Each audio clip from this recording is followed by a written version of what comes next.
ரட்சிக்கப்படுறதுக்கு முன்னாடி பாவத்தோட எஃபெக்ட் எல்லாரும் மேலே இருந்துச்சுல. பாவம் செஞ்சுக்கிட்டு இருக்கான் பாருங்க, அவன் மேலே மட்டும் பாவத்தோட எஃபெக்ட் இல்லை. ஒருத்தன் சர்ச்சுக்குள்ளே உட்காந்துக்கிட்டு இருக்கும் போதும், ஒருத்தன் சும்மா உட்காந்துருக்கும் போதும் அந்த பாவம் அவன் மேலே எஃபெக்டிவாகவே இருந்தது போல, ஒருத்தன் ரட்சிக்கப்பட்டானா 24 மணி நேரமும் கிருபை அவன் மேலே எஃபெக்டிவாக இருந்துக்கிட்டே தான் இருக்கு.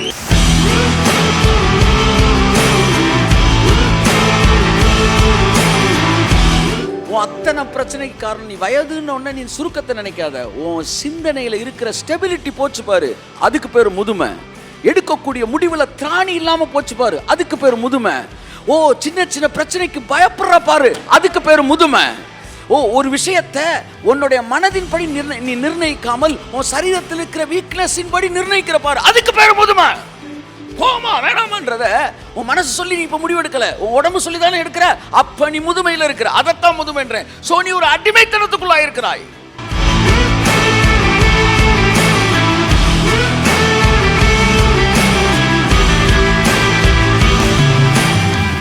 சொல்லுங்க, நான் நட்டுவதும் வேறொருவர் புசிப்பதும், நான் கட்டுவதும் வேறொருவர் குடியிருப்பதும் இருப்பதில்லை. ஏனெனில் விருட்சத்தின் வயதை போல என்னுடைய வயதும் இருக்கும். என் கரத்தின் கிரியையை நான் நெடுநாளாய் அனுபவிப்பேன். சொல்லுங்களேன், என் கரத்தின் கிரியையை நான் நெடுநாளாய் அனுபவிப்பேன். திரும்ப சொல்ல, கரத்தின் கிரியையை. நல்லா கையை தட்டி சொல்லு, என் கரத்தின் கிரியையை நெடுநாளாய் அனுபவிப்பேன். என் கரத்தின் கிரியையை நெடுநாளாய் அனுபவிப்பேன். மறுபடியும் உங்களை இயேசு கிறிஸ்துவின் நாமத்தில் வரவேற்கிறேன். வேதம் சொல்லுகிறது, சத்தியத்தை அறிவீர்கள், சத்தியம் உங்களை விடுதலையாக்கும். எதிலிருந்து விடுதலையாக்கும்? உங்கள் பயத்திலிருந்து உங்களை விடுதலையாக்கும்.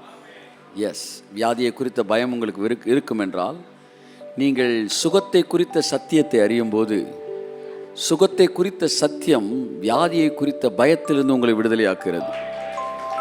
ஐஸ்வர்யத்தை குறித்த சத்தியம் வறுமை என்கிற கட்டிலிருந்து உங்களை விடுதலையாக்குகிறது. ஜீவனை குறித்த சத்தியம் மரணத்தை குறித்த பயத்திலிருந்து உங்களை விடுதலையாக்குகிறது. என் அன்புக்குரியவர்களே, சத்தியத்தை அறியுங்கள், சத்தியம் உங்களை விடுதலையாக்கும். ஆமென். ஸோ ஜனங்கள் பயத்தில் இருக்கிற காரணம், பிசாசு பயமுறுத்தி வச்சிருக்கிறான்.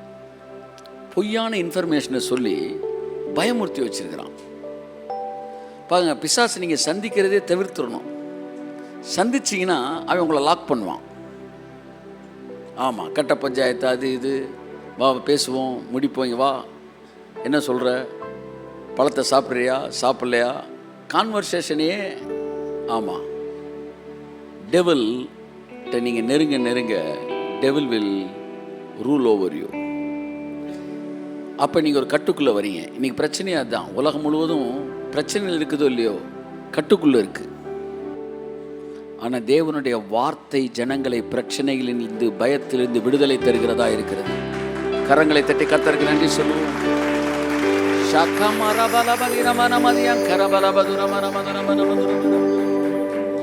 அப்புறம் தான் உங்களுக்கு தெரியுதோ, இதுதான் உண்மையா? ஓ அப்படியா? இல்லை, பிசாசு எதுவும் பண்ணிடுவானான்னு பயமாக இருக்கு சார். நீ எதுவும் பண்ணிடுவியான்னு தான் பிசாசு பயப்படணும். எப்படி?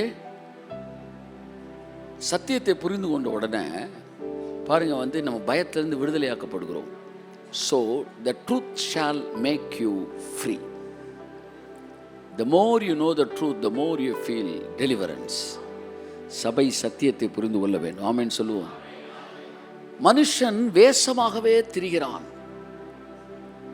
விருதாவாகவே சஞ்சலப்படுகிறான். எப்பேற்பட்ட வார்த்தை பாருங்க. சாலமன் எழுதுறான், அவன் வேஸ்டா தாயா ஒரி பண்றான். அவன் ஒரி பண்றதுக்கான அவசியமே இல்லை. அவருக்கு கொடுக்கப்படுகிற சகல கனமும் உங்களுக்கும் கொடுக்கப்படுகிறது. அவருக்கு பயப்படுகிற சகலமும் உங்களுக்கும் பயப்படுகிறது. கை தட்டி ஒரு ஆமென்.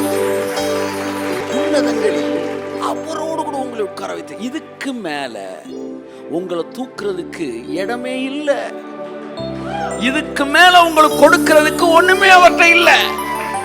இதுக்கு மேல உன்னை ஆசீர்வதிக்கிறதுக்கு அவற்றை எதுவுமே இல்லை.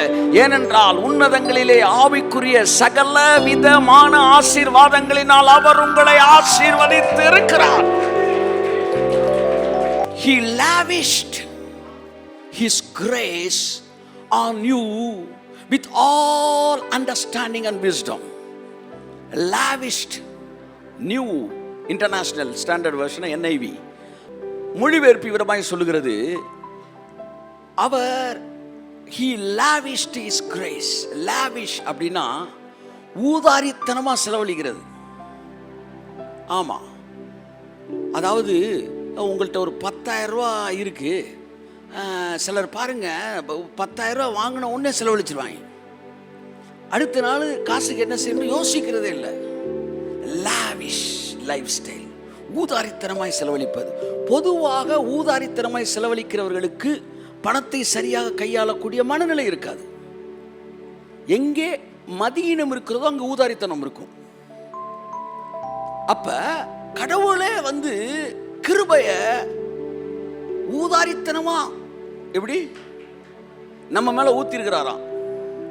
ஆனா எப்படி ஊத்திருக்கிறாரு? வசனம் ஃபுல்லா சொல்லுது, He lavished His grace with all understanding and wisdom. நல்லா நல்லா நல்லா நல்லா நல்லா நல்லா நல்லா நான் ஊதாரித்தனமா தான் என் கிருபையை ஊத்திருக்கிறேன். ஆனா சகல ஞானத்தோட நான் ஊத்திருக்கிறேன். நான் ஊத்துனா ஊதாரித்தனமா இருந்தாலும் அது ஞானமா தாண்டா இருக்கும். ஞானமுள்ள ஊதாரித்தனம் எல்லாம் சொல்லுங்க.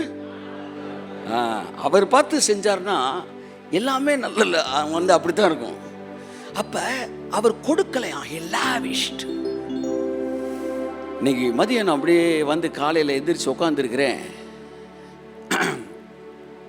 அவன் சொல்றாரு, இந்த வசனத்தை வாசிக்க, lavished என்ன ஆண்டவரே பண்ணியிருக்கீங்க? எல்லார் மேலையும் என் கிருபை ஊற்றிருக்கிறேன். இந்த நேரத்தில் நீ பைபிள் வாசித்துக்கிட்டு இருக்கிற ஓ மேலேயும் சரி, ரட்சிக்கப்பட்டவன் யாராக இருந்தாலும் சரி, ரட்சிக்கப்பட்டவன் யாராக இருந்தாலும் சரி, இந்த மாதிரி பைபிள் வாசித்துட்டு இருக்க ஓ மேலே என் கிரேஸ் எஃபெக்டிவாக இருக்கு. It is in effect. ஒருத்தர் தூங்கிட்டு இருக்கான் பாரு, அவன் மேலே எஃபெக்ட். அங்கே ஒருத்தர் டிவி பார்த்துட்டு இருக்கான் பாரு, அவன் மேலே எஃபெக்டாக இருக்குது. இந்த கிரேஸ் எல்லார் மேலே இருக்குது, எஃபெக்டிவாகவே இருக்குது. என்ன சொல்லுவாங்க? இட் இஸ் ஆன் எஃபெக்ட்னு வாயில, அதாவது என்ன அந்த அழுத்தத்திலே இருக்குது. நான் சொன்னேன், அது எப்படி ஆண்டவரே, அது எப்படி ஜெபிக்கிறவன்ட்டே இருக்குன்னு சொல்லலாம்? டிவி பார்த்து எல்லார் மேலேயும் கிருபை இருக்குன்றீங்க. டே, ரட்சிக்கப்படுறதுக்கு முன்னாடி பாவத்தோட எஃபெக்ட் எல்லாரும் மேலே இருந்துச்சுல. பாவம் செஞ்சுக்கிட்டு இருக்கான் பாருங்க, அவன் மேலே மட்டும் பாவத்தோட எஃபெக்ட் இல்லை. ஒருத்தன் சர்ச்சுக்குள்ளே உட்காந்துக்கிட்டு இருக்கும் போதும், ஒருத்தன் வந்து சும்மா உட்காந்துருக்கும் போதும் அந்த பாவம் அவன் மேலே எஃபெக்டிவாகவே இருந்தது போல, ஒருத்தன் ரட்சிக்கப்பட்டானா 24 மணி நேரமும் கிருபை அவன் மேலே எஃபெக்டிவாக இருந்துக்கிட்டே தான் இருக்கு. 24 மணி நேரமும் 24 மணி நேரமும் 24 மணி நேரமும் கிருபை உங்களுக்குள்ள. அதுக்கு நல்ல தமிழ் வார்த்தை என்ன சொல்லலாம்? எஃபெக்டாக இருக்குன்ற. என்ன சொல்றது? அது அது வந்து முழு வீச்சில் இருக்கு, முழு வீச்சில் செயல்பாட்டில் இருக்கு. ஹலோ, இருக்கீங்களா? ஆமாம், செயல்பாட்டில் இருக்கு.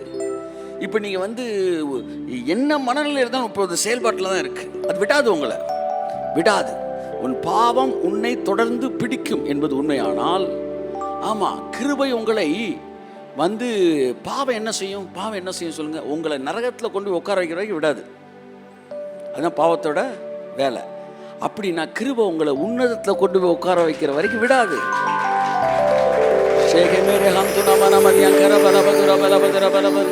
நிறைய பேர் கிருபையை வந்து டஸ்டரு அப்படின்னு நினச்சிட்டான். என்னது டஸ்டரு? பாவம் பண்ணிட்டு வந்தோன்னே அப்படி தொடச்சி விட்டு போ வந்தோன்னு தொடச்சி விட்டான் போ.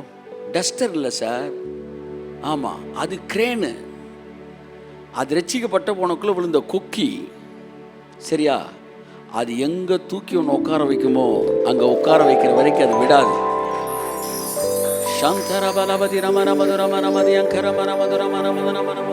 ஸோ என் பக்கத்தில் ஒருத்தர் உட்கார்ந்துருக்கிறான், என் கூட உட்கார்ந்தான்ற ஒரே காரணத்துக்காக அவன் கவனிக்கப்படுவான் என்றால், அவரோடு கூட நீங்கள் உட்கார்ந்து இருக்கும்போது உங்களை ஆசீர்வதிக்கிறதுக்கும் கவனிக்கிறதுக்கும் பரலோக தூதர்கள் உங்களுக்கு முன்னாடி பயப்படுறதுக்கும் கனம் பண்ணுறதுக்கும் நரகத்தில் இருக்கிற பிசாசு நடுங்கிறதுக்கும் இதை விட வேறு காரணம் உங்களுக்கு வேண்டுமா?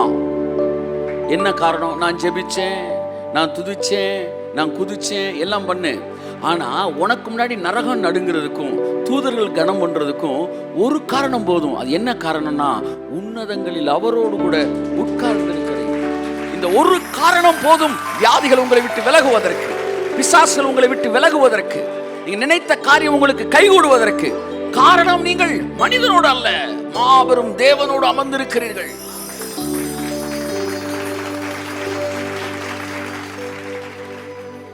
இருக்கீங்களா? இருக்கீங்களா? நீங்க அவரோட உட்கார்ந்து இருக்கிறீங்க. அதனால சகலமும் உங்களுக்கு கீழ்ப்படியும். இப்பொழுது உங்கள் வாழ்க்கையில் இருக்கிற பிரச்சனை நாளைக்கு இருக்காது.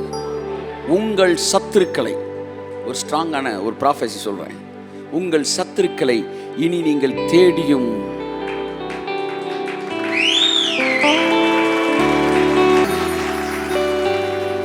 சிலரை ஹாஸ்பிட்டல்லாம் தேடினா எங்கேயுமே இல்லை, எங்கே மார்ச்சுரிக்கு போயிட்டார். சிலரை சுரண்டி தான் எடுத்தாங்க. சிலரை இதெல்லாம் நான் பார்த்துருக்கிறேன், பிளேட்டு வச்சு ஆக்சிடெண்ட்டில் சுரண்டி எடுத்தாங்க. உங்கள் சத்துருக்களை நீங்கள் தேடியும் காணாதிருப்பீர்கள்.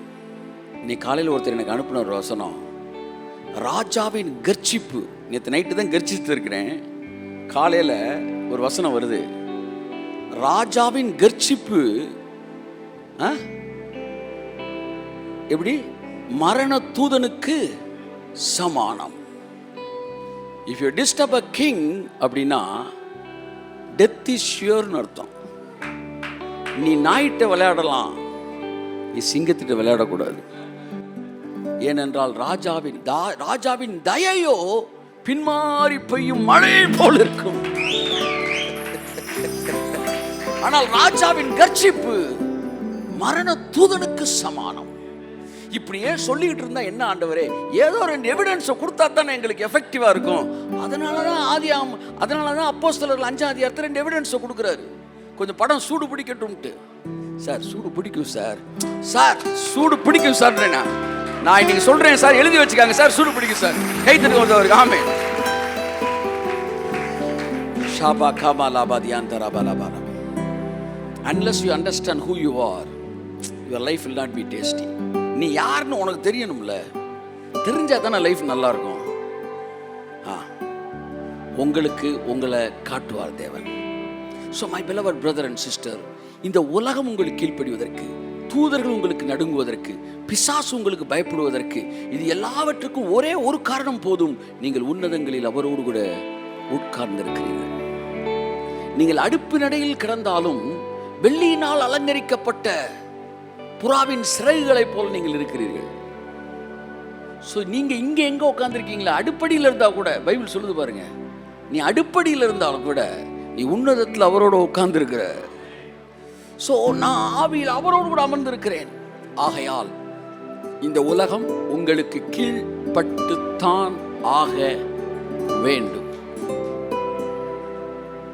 அதான் பைபிள் சொல்லுது, பூமியின் ராஜாக்கள் எல்லாம் எழும்பி நின்று அதிகாரிகள் ஏகமாய் கூட்டம் கூடி அவர்கள் கட்டுகளை நம்ம விட்டு எரிந்து போடுவோம், அவர்கள் கயிறுகளை அறுப்போம், இப்படி பண்ணுவோம் அப்படி பண்ணுவோம்னு ரூமை போட்டு யோசிப்பார்கள்.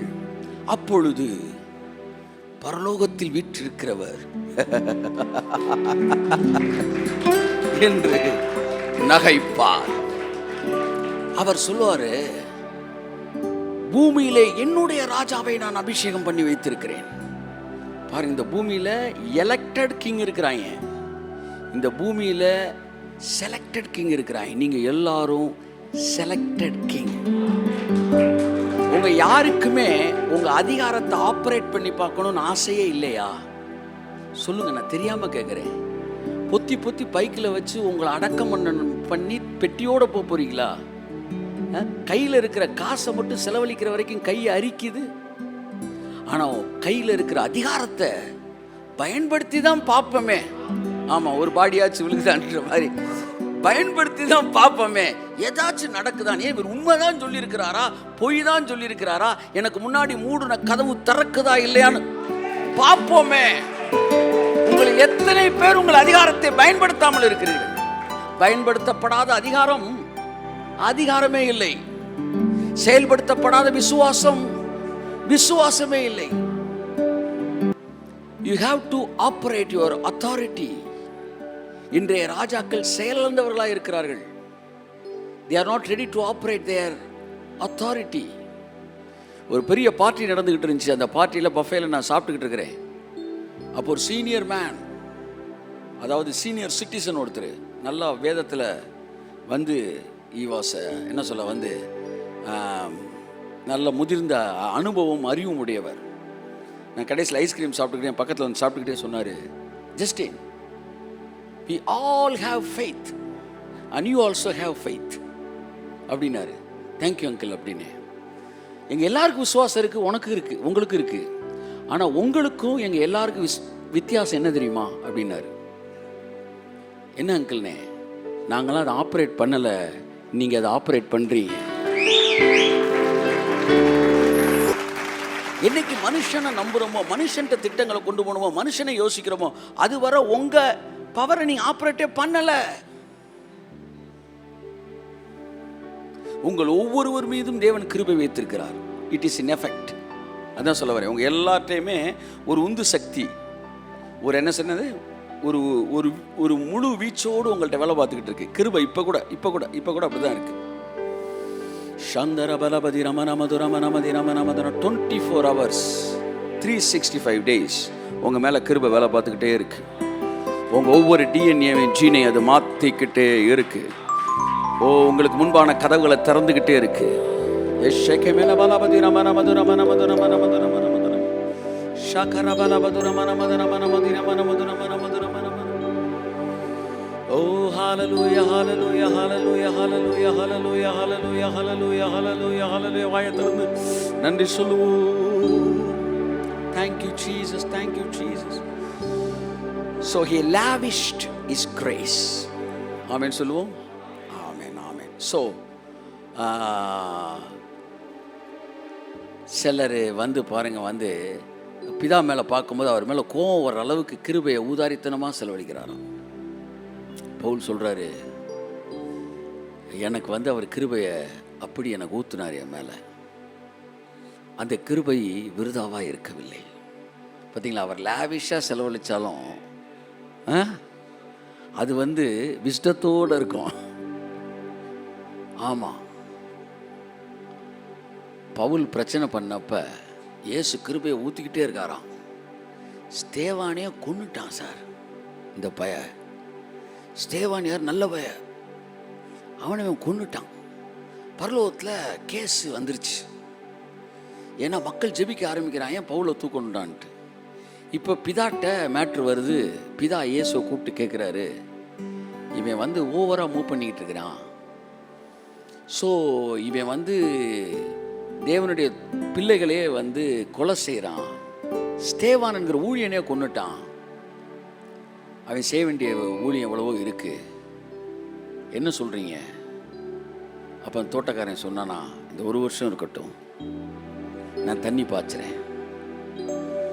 இயேசு சொன்னாராம், இவனால் செத்தவங்க எத்தனை பேரோ அவங்க எல்லாரும் வாழ்க்கை ஃபுல்லாக ஊழியம் பண்ணியிருந்தா என் ராஜ்யத்துக்கு என்ன பண்ணியிருப்பாங்க, அதை மாதிரி 1000 மடங்கு இவன் ஒருத்தனை வச்சு நான் பண்ணி காட்டுறேன்.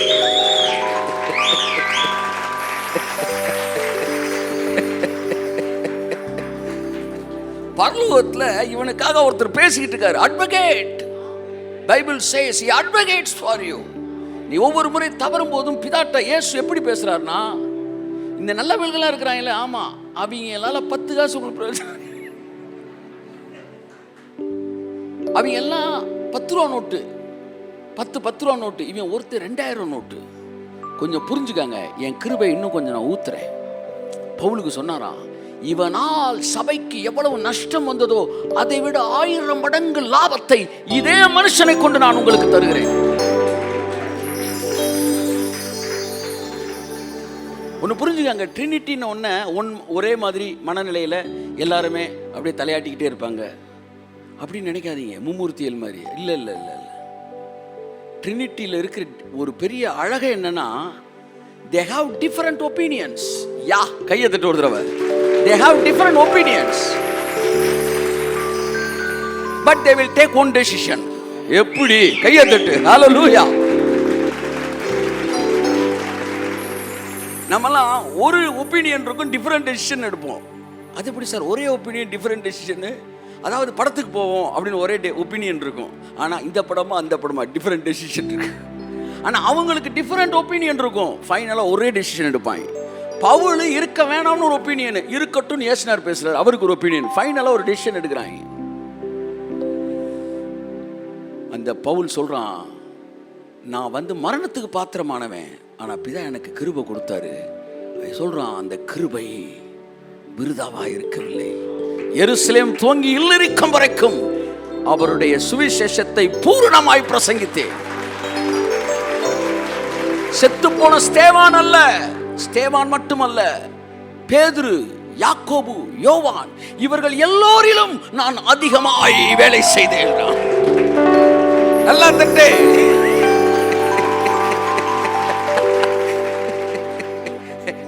அவனை ஒரு ஆள் செத்து போனானே, என்னால செத்து போனானே, அவனை விட நான் நிறைய வேலை பார்த்தேன். இந்த 12 பேர் ஒட்டுமொத்தமா என்ன வேலை பார்த்தாங்களோ அதை விட இவர்கள் எல்லோரிலும் நான் ஒருவன் அதிகமாய் பிரயாசப்பட்டேன். I worked hard. ஆகிலும் நான் அல்ல, எனக்குள் இருக்கும் கிருபையே அப்படி செய்தது. இப்ப சொல்லுங்க, he lavished his grace. ஸ்தேவானை கொல்றப்ப he lavished his grace, but with all understanding and wisdom. உங்க மேல அந்த கிருபை வேலை பார்த்துக்கிட்டே இருக்கு. இங்க இருக்கிற எல்லாரும் மேல இந்த கிருபை வேலை பார்த்துக்கிட்டே இருக்கு. அது எஃபெக்ட்லேயே இருக்கு. எல்லாம் சொல்லுங்க, எஃபெக்ட்லேயே இருக்கு. It is in effect. ஏதோ ஒரு டிஎன்ஏவது மாத்திக்கிட்டு இருக்கு, ஏதோ ஒரு கதவை திறந்துகிட்டு இருக்கு, ஏதோ ஒரு மறுரூபம் உங்களுக்குள்ள நடந்துகிட்டு இருக்கு. சத்தியத்தை அறிய அறிய சத்தியம் நம்மை விடுதலையாக்கக்கூடியதாக இருக்கிறது. தொடர்ந்து சில வாரங்களாக முதுமை ஒரு அநீதி. எல்லாம் சொல்லுங்க, முதுமை தேவனுடைய, முதுமை என்பது ஒரு அநீதி. ஆமென் சொல்லுவோம். சபை இதற்கு முன்பாக கேட்காத பல விஷயங்களை நாம் கேட்டுக்கொண்டிருக்கிறோம். ஆமென் சொல்லுவோம். உங்களுடைய வயோதிபம் மறைவதாக. இனிமேல் ஜெபங்களில் இது சாதாரணமாக வரும். இனி பாஸ்டர்ஸ் எல்லாம் வந்து ஜெபிக்கும்போது, ஆமாம், எவாஞ்சலிஸ்ட்டு, ப்ராஃபட்ஸு, இந்த மாதிரி ரிவைவல் ப்ரீச்சர்ஸ்லாம் ஜெபிக்கும்போது வியாதி மறைவதாக, வேதனை மாதிரி சொல்லிக்கிட்டே இருக்கும். அடுத்து என்ன சொல்ல போகிறாங்க? உங்கள் முதுமை மறைவதாக. சங்கீதம் 92, 90, 91, 92 ரொம்ப ஃபேமஸான சங்கீதம். 92 நம்ம கீவேர்டு 14, 15. கர்த்தர் உத்தமர் என்றும் என் கண்மலையாகிய அவரிடத்தில். உத்தமர்னா என்ன சொல்லுங்க? ஒரு வார்த்தையை சொல்லிட்டா அந்த வார்த்தையை அப்படியே நிறைவேற்றுறது. கர்த்தர் உத்தமர் என்றும் சொல்லுங்க, சத்தமா சொல்லுங்க, உத்தமர் என்றும்.